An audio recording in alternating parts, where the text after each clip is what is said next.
The council chamber floated in the darkness of space, a massive ring of metal and glass that orbited the neutral planet below. Inside, representatives from 47 different alien species sat in their assigned seats, waiting for the session to begin. The air smelled strange, a mix of different atmospheres that each species needed to breathe. Captain Tae-jin stood near the back wall, his hands clasped behind his uniform. He wore the dark blue of Earth's military, simple and plain compared to the bright colors and strange armors of the aliens around him. His face showed nothing, but his eyes watched everything. Next to the human section, Ambassador Haewon sat in her chair. She was older than Tae-jin, with gray hair pulled back tight. Her diplomat's robes were white with blue trim. Representing Earth, she held a data tablet in her lap, but she wasn't looking at it. She was watching the center platform where the High Counselor would soon appear. Around them, aliens of every shape and size filled the chamber. Some had fur, some had scales, some looked almost human but with wrong proportions. They talked among themselves in dozens of languages, but the translation devices everyone wore made it sound like whispers in a single tongue. A deep chime rang through the chamber. Everyone went quiet. High Counselor Vexmar appeared on the central platform. He was Krethian, one of the most powerful species in the galaxy. He stood on 4 legs, his body covered in thick armor plates that were natural, not worn. His face had too many eyes, all of them looking down at the assembled representatives with obvious contempt. 2 long arms ended in claws that clicked together as he spoke. "This council is now in session," Vexmar announced. His voice was deep and rough, like rocks grinding together. "We have an important matter to discuss today. The human question." One's jaw tightened, but she said nothing. Tae-jin remained perfectly still. 15 years ago, Vexmar continued, we welcomed humanity into our council. We showed them mercy, despite their primitive technology and violent history. We gave them a chance to join civilized society. Some of the aliens nodded. Others looked uncomfortable. But now, Vexmar's voice grew harder, the humans have become greedy. They mine resources in the outer asteroid belt. They claim territory that should belong to the Krethian Empire. They refuse to acknowledge their proper place. "That's not true," Haewon said, standing up. Her voice was calm but firm. "Earth has only claimed resources in our own solar system. Resources we discovered and developed ourselves. We've violated no treaties." Vexmar's many eyes focused on her. "You speak out of turn, human." "I speak the truth," Haewon replied. "And this council was built on truth and justice, or so I was told when we joined." A few aliens made sounds that might have been approval. Most stayed silent. "The Krethian Empire has decided," Vexmar said, ignoring her words. "You will surrender your mining operations in the asteroid belt. You will hand over all resources you've gathered. You will also give us access to your moon colonies. This is not a request." The chamber erupted in whispers. Some aliens seemed surprised. Others looked pleased. Tae-jin moved forward slightly, but Haewon raised one hand, stopping him. She kept her eyes on Vexmar. "And if we refuse?" she asked. Vexmar's mouth opened, showing rows of sharp teeth in what might have been a smile. "Then the Krethian Empire will take what is ours by force. You have 30 days to comply. This council is supposed to prevent such actions," Haewon said, looking around at the other representatives. "We have laws, treaties. You can't just threaten invasion." "Can't we?" Vexmar looked around the chamber. "Let us vote. All those who support the Krethian Empire's claim indicate now." One by one, lights appeared above different sections. Green meant support. Red meant opposition. Yellow meant abstaining. The votes came in quickly. Too quickly. It was clear many had decided before the session even started. When the counting finished, 32 green lights glowed in the chamber. Only 8 red lights stood against them. 7 yellow lights showed species too afraid to take a side. "The council has spoken," Vexmar announced. "Humanity will comply or humanity will suffer the consequences." One stood perfectly still for a long moment. Around the chamber, some aliens looked away, ashamed. Others stared at the humans with curiosity, wondering what they would do. Finally, Hay-1 spoke. Her voice was quiet, but it carried through the whole chamber. "The Crethian Empire thinks Earth is weak," she said. "You think we are alone. You think we have no friends, no allies, no strength beyond our small fleet of ships?" "We don't think it, human," Vexmar said. "We know it. Your entire species is barely 200 years into space travel. You have no advanced technology, no powerful weapons. Your military consists of crude ships built from stolen designs. You are children playing at being warriors." Some aliens laughed at this. Others remained silent. Tae-jin stepped forward now, standing beside Hay-1. He touched a device on his wrist, sending an encrypted message. To anyone watching, it looked like a nervous gesture. But Hay-1 knew better. "You've made your decision," Hay-1 said. "Now I will give you a warning. If you dare to invade Earth, you will confront these." She didn't finish the sentence. She didn't need to. "Confront what?" Vexmar demanded. "Your 100 outdated warships? Your primitive missiles? We are not afraid of humans." "You should be," Tae-jin said quietly. These were his first words in the council chamber.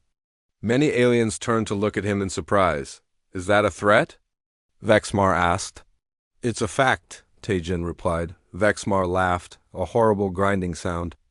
"The council has voted. You have 30 days. Use them to say goodbye to your colonies because they belong to the Crethian Empire now." The session ended with another chime. Aliens began filing out, talking among themselves. Some approached Hay-1 with apologetic words. Most avoided her entirely. One alien, an elderly being from a species called the Dolmari, stopped beside her chair. He looked around carefully, then whispered, "Not all of us agree with this. Some of us remember what the Crethians did to other species. But we are afraid." "I understand," Hay-1 said gently. "Do you really have something that can stop them?" the Dolmari asked. "Or was that just brave words?" Hay-1 looked at Tae-jin. The captain's face remained neutral, but his eyes held a strange light. "In 30 days, Hay-1 said. "Everyone will know the answer to that question?" The Dolmari nodded slowly and walked away, alone now except for Tae-jin. Hay-1 sat back down. She suddenly looked very tired. "Did you send the message?" she asked. "Yes," Tae-jin confirmed. "Admiral Hyun-woo received it? Protocol Revelation is now active." "Then it's really happening," Hay-1 said. "After 15 years of waiting, of hiding, of preparing, they forced our hand," Tae-jin said. "Better now than later." 500 Crethian warships, Hay-1 whispered. "Intelligence says they'll send at least that many." "Let them send 1,000, Tae-jin replied. "They still don't know what's waiting for them." Outside the council chamber, the Crethian fleet was already preparing to leave.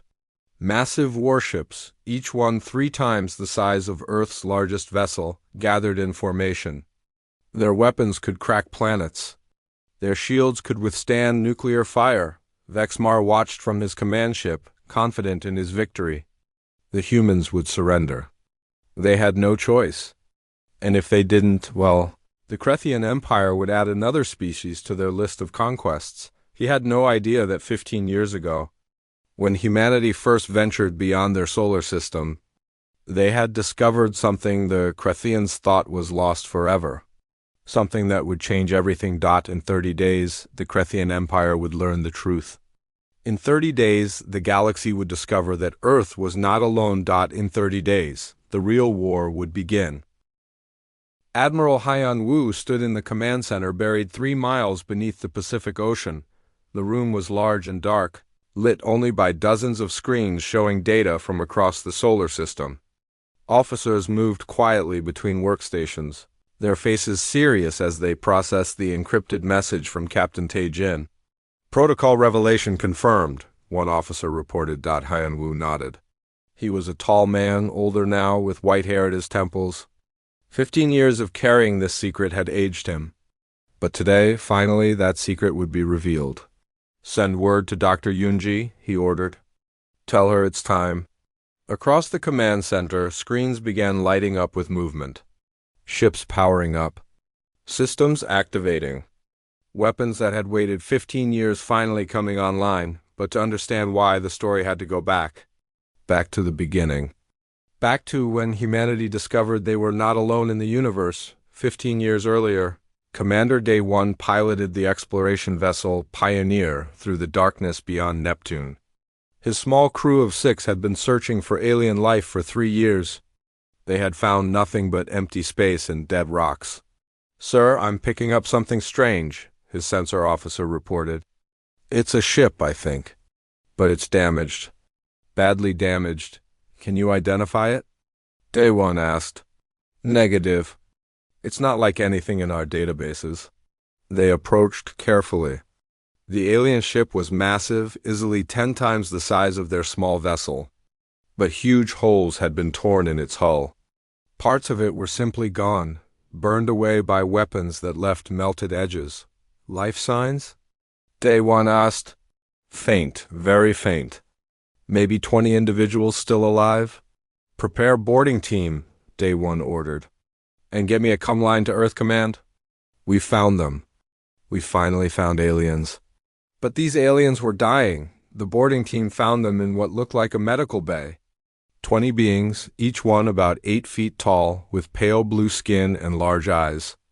They looked almost human, but beautiful in a way that was hard to describe. They were weak, barely conscious. Dr. Yunji was brought up from Earth on the fastest ship available. She was young then, only 30 years old, but already the best xenobiologist humanity had.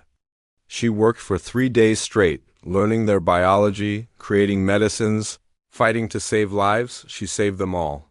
The aliens called themselves Tauran. Their leader was named Velther, an old warrior who had seen thousands of years. When he recovered enough to speak, he told them a story that changed everything. 10,000 years ago, Velther said, his voice weak but clear, the Tauran controlled half the galaxy. We were powerful. We were wise. We believed in justice and peace. Dr. Yunji listened, recording everything. Then the Krethians came. They were young, ambitious, hungry for power. We tried to make peace with them. We offered to share our knowledge, our resources, but they didn't want to share. They wanted to rule. What happened? Yunji asked gently. War, a war that lasted 500 years. They outnumbered us 10 to 1. They fought without honor, destroying entire planets to win single battles. One by one, our worlds fell.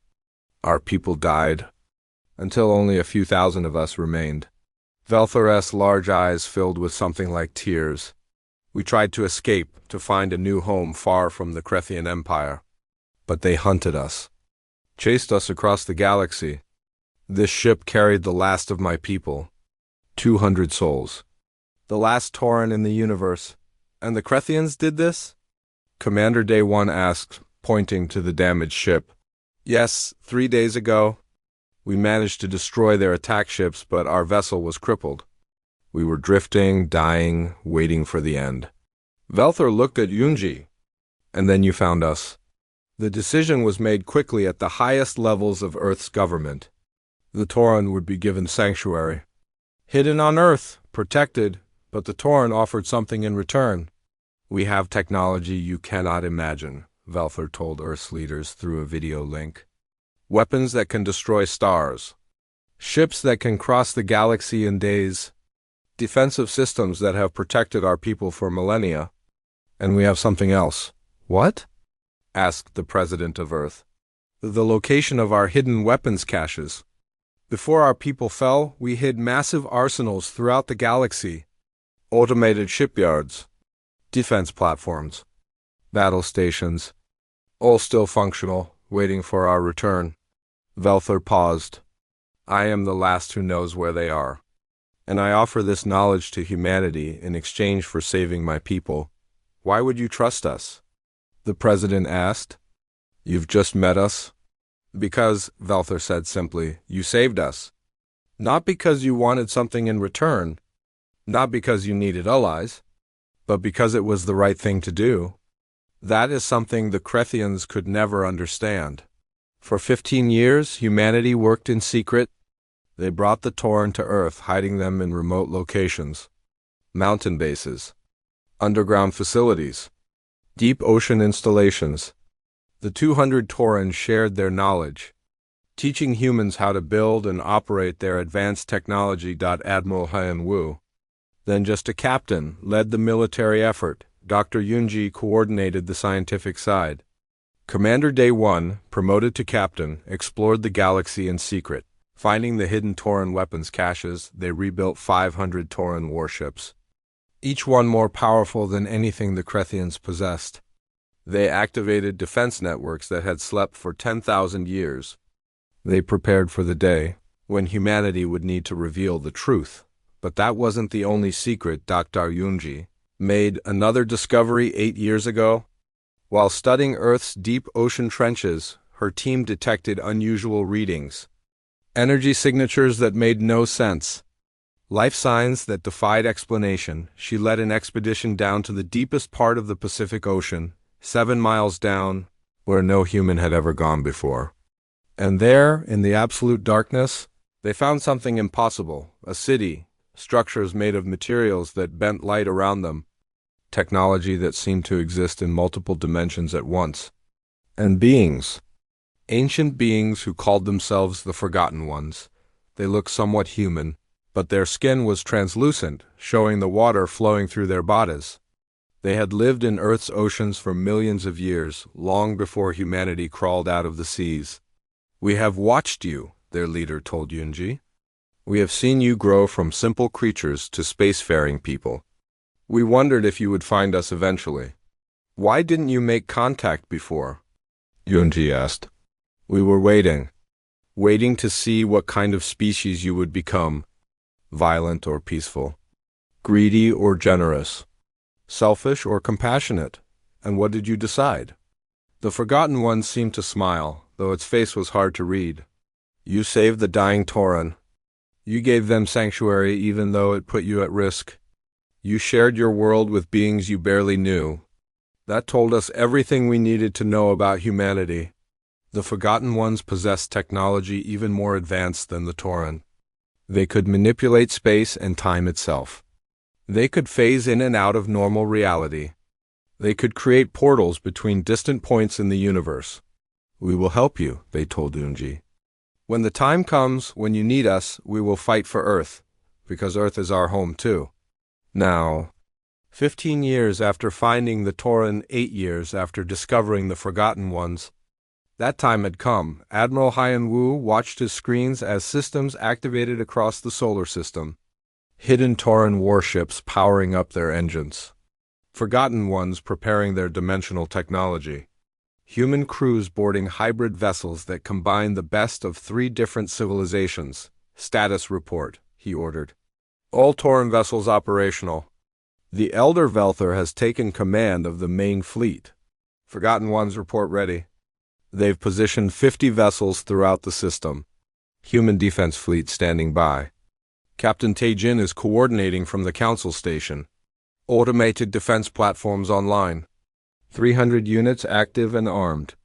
Hyun Woo allowed himself a small smile. The Krethians thought they were invading a weak, isolated planet. They had no idea what was waiting for them. "Sir," an officer called out, "we're detecting the Krethian fleet. They've entered the outer edge of our solar system. 500 warships, just as intelligence predicted." "Let them come," Hyun Woo said quietly. "It's time the galaxy learned the truth about Earth." On the Council station, Ambassador Hae-won received the message. She looked at Captain Tae-jin and nodded once. In the depths of Earth's ocean, the Forgotten Ones stirred, their ancient power awakening. In hidden bases across the solar system, Tauran warriors prepared for battle, their people's long wait for justice finally over. And in space, the Krethian fleet advanced, confident and arrogant, completely unaware that they were about to learn the most important lesson in galactic history: never underestimate the humans. The space between Mars and Jupiter was dark and silent. Stars glittered in the distance, cold and unmoving. The Krethian fleet moved forward in perfect formation, 500 massive warships arranged in attack groups. Their hulls were black and sharp, designed to look frightening as much as functional. On the lead ship, High Counselor Vexmar stood in his command chamber, his many eyes watching the displays. Earth was still 2 hours away at their current speed, but his sensors showed only what he expected. Humanity's small defense fleet. Just over 100 ships waiting near their home planet. Pathetic, Vexmar muttered. They don't even try to hide. Should we contact them, High Counselor? His communications officer asked. Yes, let's give them one last chance to surrender. I want the rest of the galaxy to see how merciful the Krethian Empire can be. The communication went out on all frequencies. Every ship in the solar system would receive it. Every station. Every satellite. More importantly, the Galactic Council was watching. This invasion was being broadcast live across dozens of worlds. People of Earth, Vexmar's voice boomed out. This is your final warning. Surrender your colonies and resources now, and we will spare your planet. Resist and we will crush you. You have 1 minute to respond. On the council station, now safely outside the conflict zone, alien representatives watched on giant screens. Some looked excited. Others appeared uncomfortable. A few seemed genuinely worried about what was going to happen. Ambassador HFY sat in her section, calm and composed. Beside her, Captain Taejin stood with his hand on a control panel. They really think this will work, one alien whispered to another. The humans are doomed. Hey, one heard but said nothing. She simply waited as the seconds counted down, 50 seconds, 40 seconds, 30 seconds, on Earth. In the deep Pacific Command Center, Admiral Hyun-woo watched the countdown. Around him, officers prepared for the order they had waited 15 years to receive. 20 seconds, 10 seconds. The timer reached 0, Vexmar sneered. No response. Typical human cowardice. All ships, prepare to open fire on the human fleet. Destroy them quickly, then we move on to their planet. Wait, his sensor officer said suddenly. Sir, I'm detecting something strange. What? The humans are broadcasting a response now. Audio only. Should I put it through? Yes, let's hear their begging. A new voice came over the communications channel. It was Captain Taejin speaking clearly and calmly. High Counselor Vexmar. Ambassador HFY warned you. She told you that if you dared to invade Earth, you would confront these. You didn't listen. That was your mistake. Confront what? Vexmar demanded. Your 100 obsolete ships? We're not afraid of you, human. You should be, Taejin replied. But you're not afraid of us. So let me introduce you to our friends. Taejin pressed the button on his control panel, all across the solar system. The hidden Tauran ships decloaked. They appeared like ghosts materializing from nothing.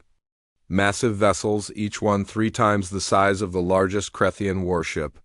Their hulls glowed with a soft blue light, covered in patterns that seemed to shift and move. 500 of them. 500 ancient warships surrounding the Krethian fleet in a perfect sphere. On the council station, chaos erupted. Aliens jumped from their seats. Some shouted in their own languages. Others stood frozen in shock. That's impossible. One representative yelled, Those are Tauran ships.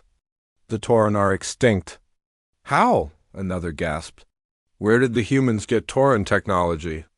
Vexmar stared at his sensors in disbelief. His claws scraped against his command console. No, this cannot be. The Tauran are dead. We killed them all. You tried, a new voice said over the communications channel. This voice was older, deeper, carrying the weight of millennia. But you failed? A holographic image appeared on every screen in the system. It showed a being with pale blue skin and large, wise eyes. Elder Velthor, last military commander of the Tauran people. I am Velthor of the Tauran, he announced.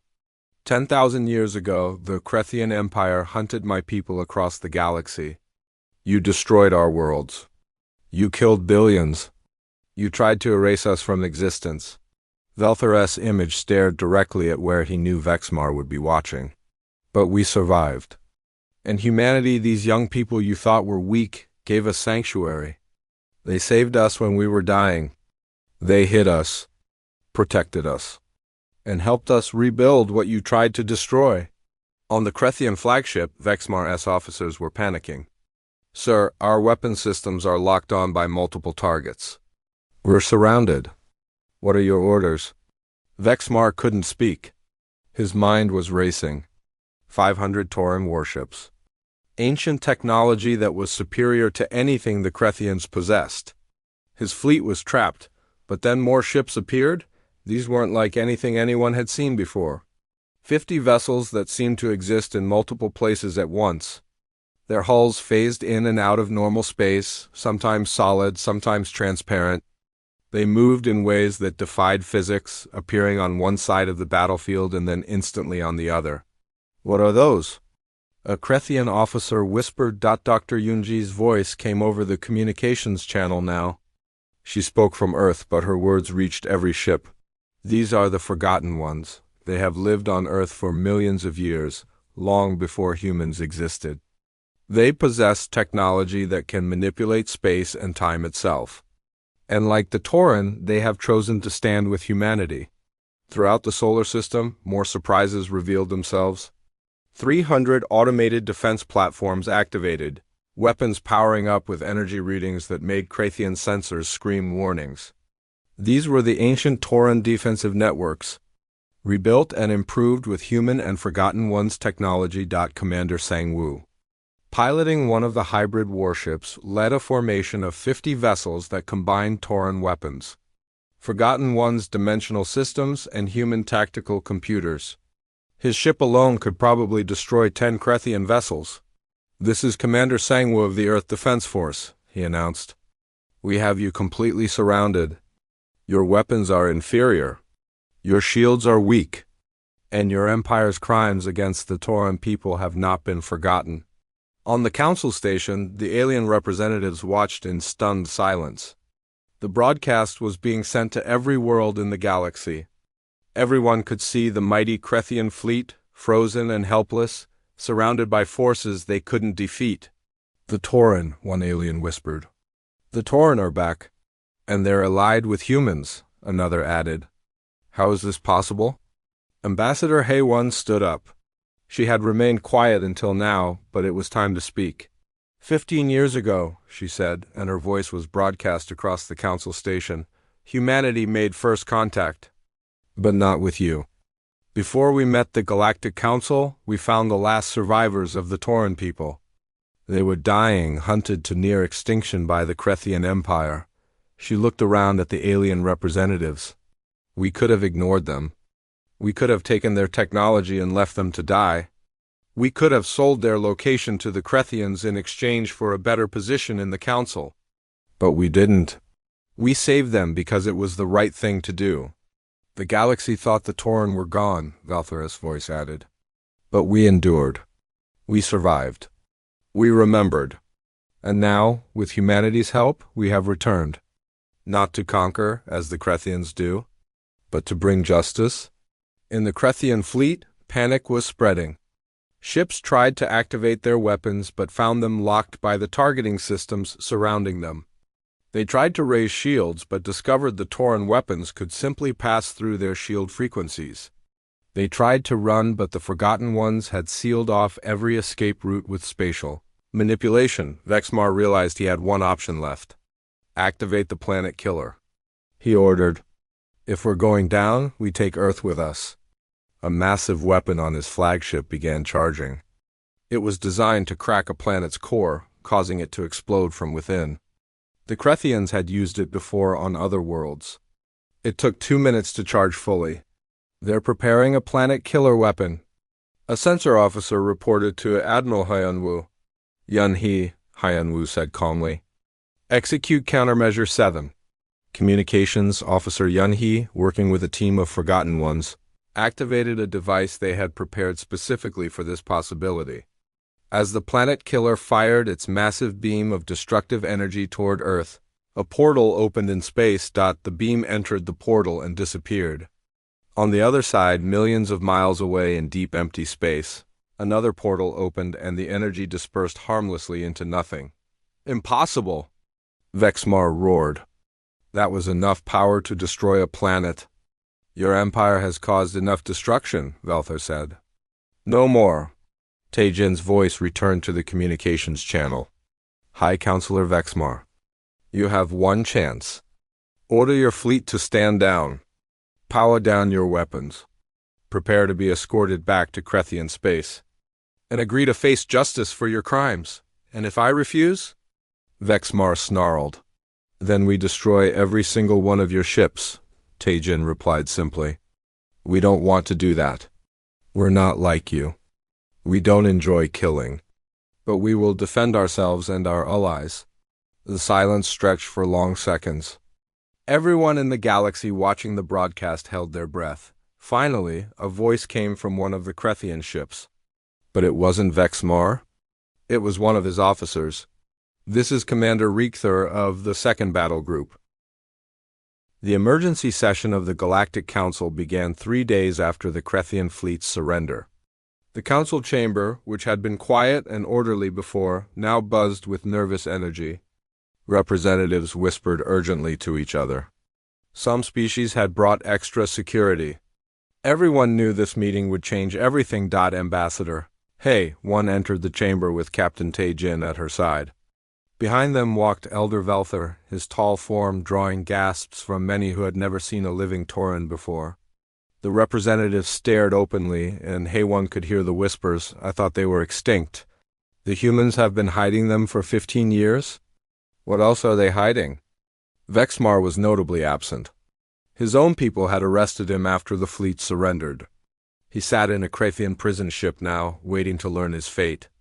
A younger Krethian named Culver represented the Empire today. He looked uncomfortable and kept his many eyes down. The session began without the usual ceremonies. Everyone wanted answers. Ambassador Hayone, the acting council leader said. She was a Dolmari, the same species as the elder who had spoken kindly to Hayone before. The council demands an explanation. You've hidden an entire species from us. You've secretly built a military fleet. You've violated the trust of this council. Hayone stood calmly. Did we? Let me ask you something. When humanity joined this council 15 years ago, did anyone tell us we couldn't help refugees? Did anyone say we couldn't defend ourselves?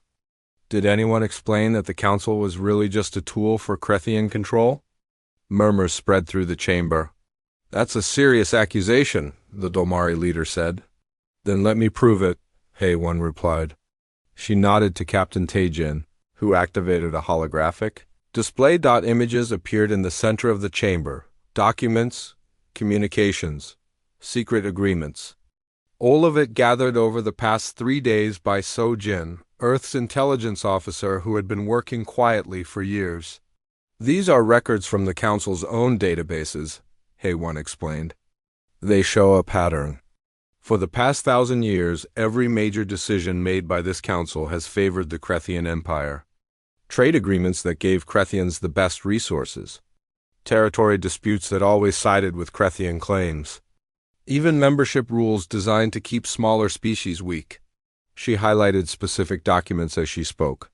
600 years ago, the Pelthany people discovered rich mineral deposits in their home system. The council ruled that since Krethian ships had mapped that region first, the resources belonged to the Empire.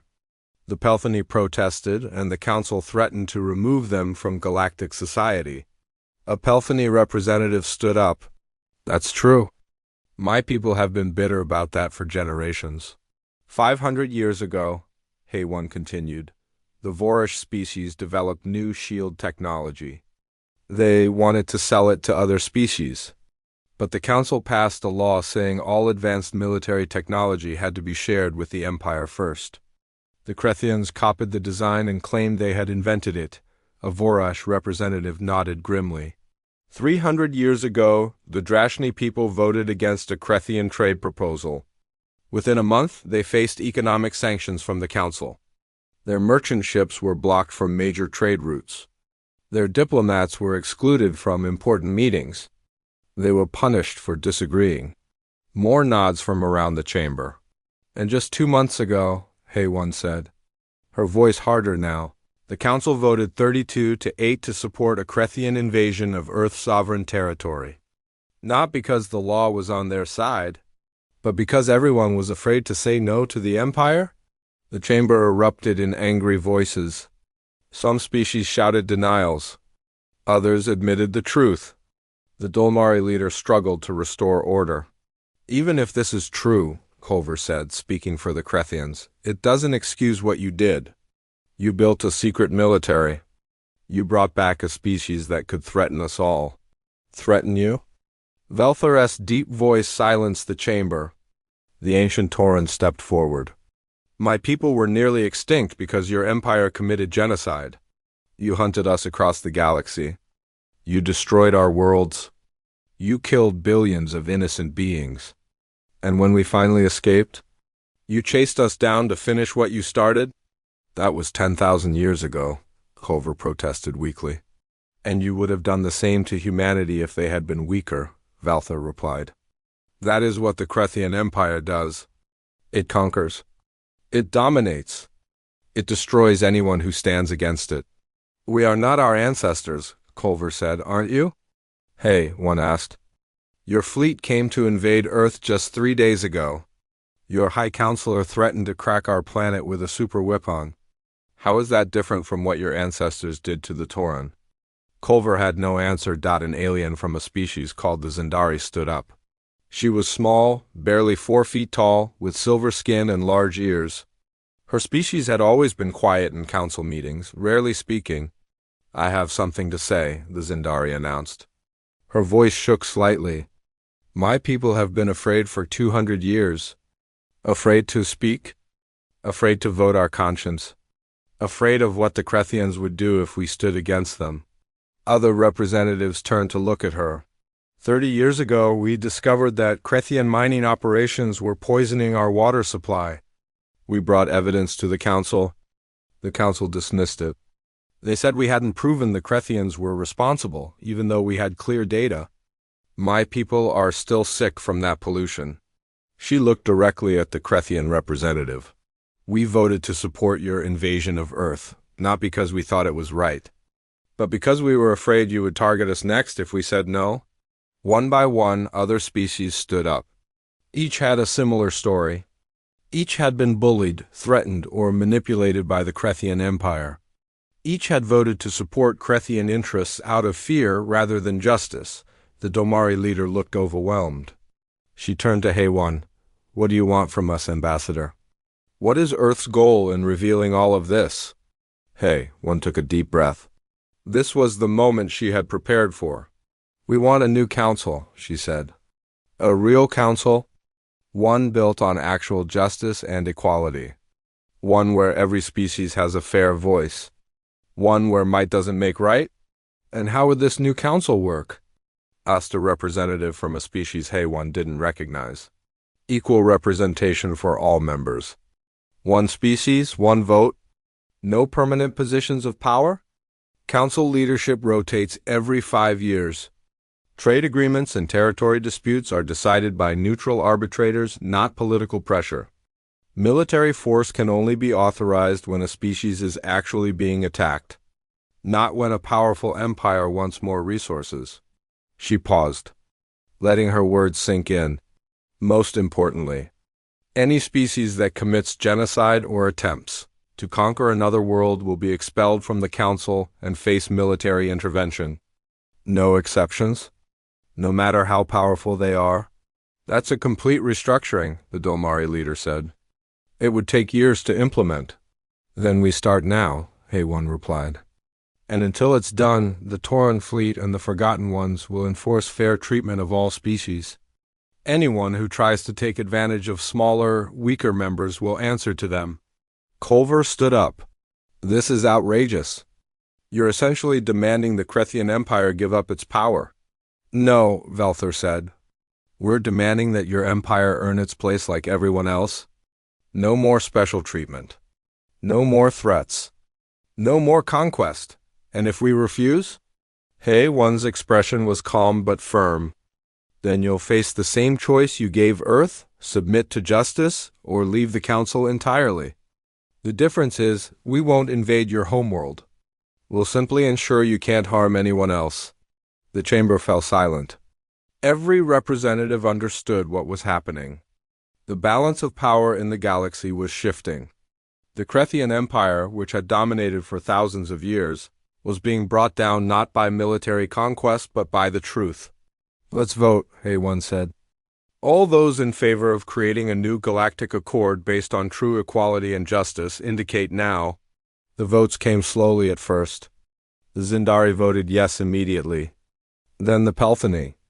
Then the Vorash. Then the Drashni. Species that had been bullied for centuries finally saw a chance for real change. The Crethians voted no, of course. A few of their longtime allies also voted no. But more and more species chose to support the change. When the final count came in, 40 species voted yes. 7 voted no. The new Galactic Accord passed. Culver stood up and walked out of the chamber without a word. Some of his allies followed. But most of the Crethian delegation stayed, looking uncertain but not defiant. After the session ended, representatives crowded around Haywan. Some thanked her. Others asked questions about the new system. A few wanted to know more about the Tauren and the Forgotten Ones, but then Sojin, the intelligence officer, approached with an urgent message. Her face was serious. "Ambassador, we have a problem," Sojin whispered. "Our agents in Crethian space report that their emperor has refused to accept the council's decision. He's assembling another fleet, a much larger one." "How large?" Taejin asked quietly. 5,000 ships, Sojin replied. "And they're not just targeting Earth this time. They plan to attack every world that voted for the new accord. The Emperor is calling it a war of liberation, claiming we've somehow brainwashed the Council." One felt a chill. 5,000 warships. The Frontier Nebula was a massive cloud of gas and dust that stretched across millions of miles of space. Inside it, sensors barely worked. Communications were difficult. Even the most advanced scanning equipment could only see a few thousand miles in any direction. It was the perfect place for an ambush. Captain Taejin stood on the bridge of the Coalition flagship Unity, watching the tactical displays. Around him, officers from a dozen different species worked together, their hands moving across controls designed to accommodate various body types. "Status report," Taejin ordered. "Coalition fleet in position," reported a Pelthani officer. 1,200 ships ready for combat. Tauren vessels anchoring the center formation. Forgotten Ones distributed throughout the nebula. Human and allied vessels forming the outer perimeter. "Crethian fleet?" Taejin asked. "Approaching the nebula edge. 5,000 warships in standard Crethian attack formation. They'll enter sensor range in 10 minutes. 5,000 against 1,200. The odds seemed impossible. But Taejin had spent 3 days planning with Admiral Hyunwoo, Elder Velthor, and the leaders of the Forgotten Ones. They had a strategy. Whether it would work, they would soon discover. In the command center beneath Earth's ocean, Admiral Hyunwoo coordinated the overall battle plan. Screens showed positions of every ship in both fleets. He had fought in simulations of this battle hundreds of times over the past 15 years. Now it was real. "All units, this is Admiral Hyunwoo. Remember your training. Stay in formation. Trust your allies. We're not just fighting for Earth today. We're fighting for every species that wants to be free from oppression." His words were transmitted to every coalition ship. Aboard a Tauren warship, Elder Velthor prepared his crew for battle. Most of them were young, by Tauren standards, only a few hundred years old. They had been children when the Crethians nearly destroyed their people. Now they would finally face their ancient enemy. "Today we show the galaxy that the Tauren have returned," Velthor announced. "But we fight with honor. We protect the innocent. We offer mercy to those who surrender. We are not like the Crethians. We are better." His crew responded with determination in their eyes. Commander Day 1 led the human vanguard, 50 ships equipped with the best technology from all 3 allied civilizations.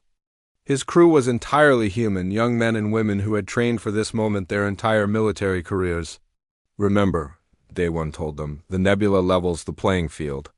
Their bigger ships don't have an advantage when they can't see more than a few thousand miles. We use that. We hit them hard, fast, and from unexpected angles. The Krethian fleet entered the nebula like a massive spear thrust into clouds. The Emperor himself commanded from the largest warship ever built, a vessel called Dominance that was 10 miles long and bristled with enough weapons to destroy an entire planet. "Sensors are degraded," a Krethian officer reported. "We can't get clear readings inside the nebula." "It doesn't matter," the Emperor growled. He was even larger than Vexmar, older and more scarred. "We outnumber them 4-1. Drive straight through. Destroy anything that moves. Show these rebels what happens when they defy the Empire." The Krethian fleet pushed deeper into the nebula, maintaining their tight formation. That was their first mistake. "Now," Teijin ordered quietly, from every direction, coalition forces struck. The nebula had hidden their exact positions perfectly. Tauran warships emerged from the gas clouds, their weapons lighting up space with brilliant blue energy. Forgotten Ones phased in and out of normal space, appearing behind Krethian vessels and firing before disappearing again. Human ships darted between the larger vessels, targeting weapons and engines with precision strikes.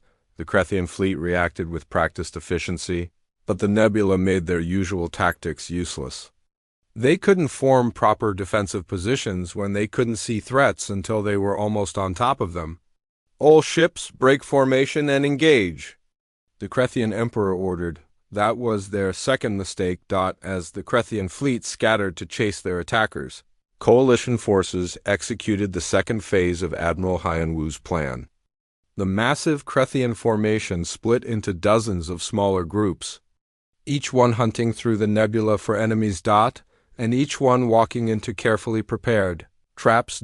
300 Krethian ships pursued what they thought was a retreating human squadron.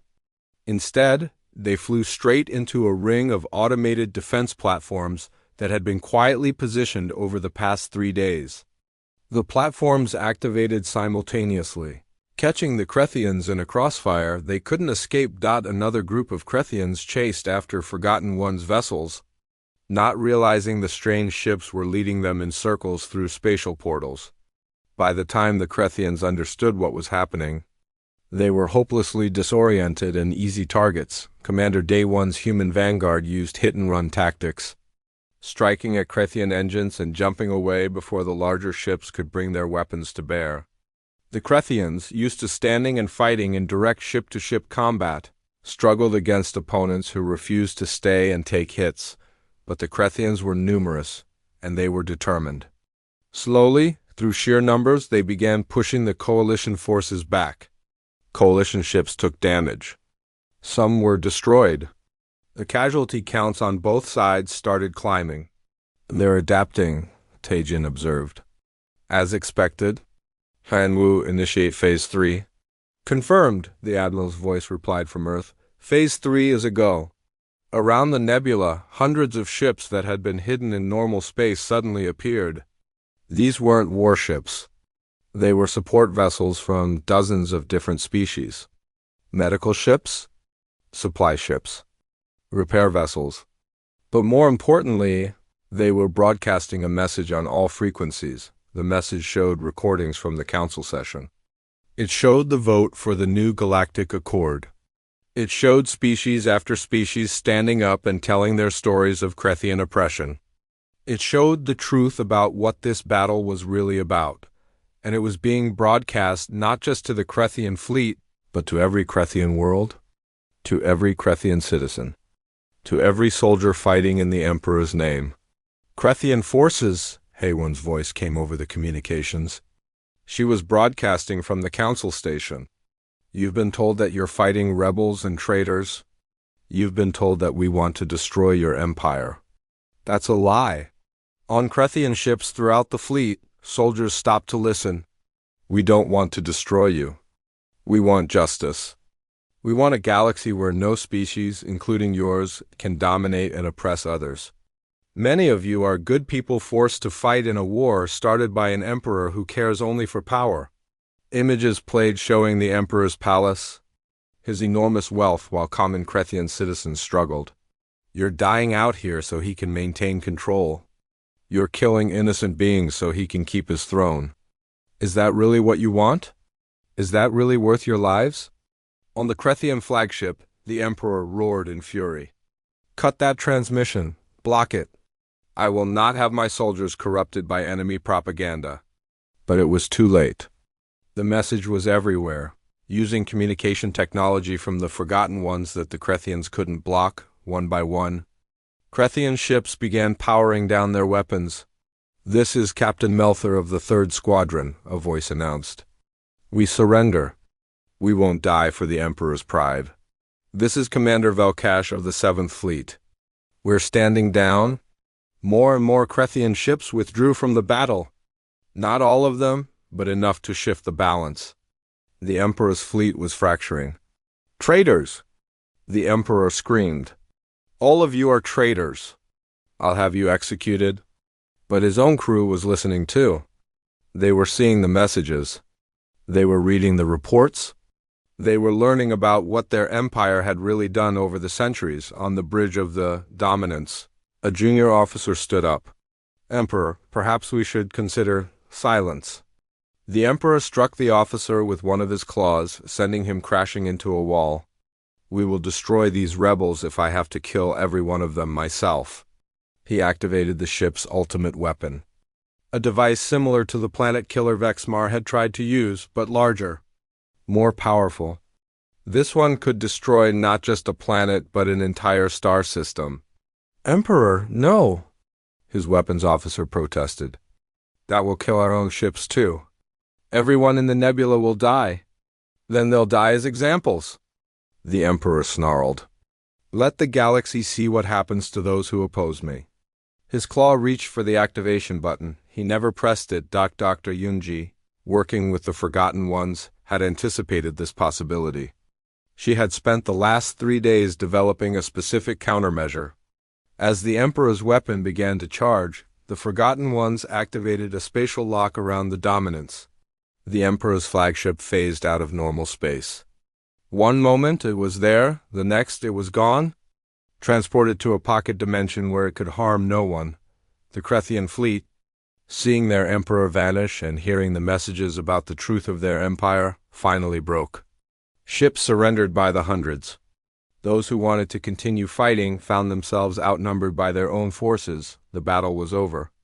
Not through total destruction, but through the collapse of the lie that had held the Crethian Empire together. Taejin let out a breath he hadn't realized he was holding. All coalition ships cease fire. Except surrenders.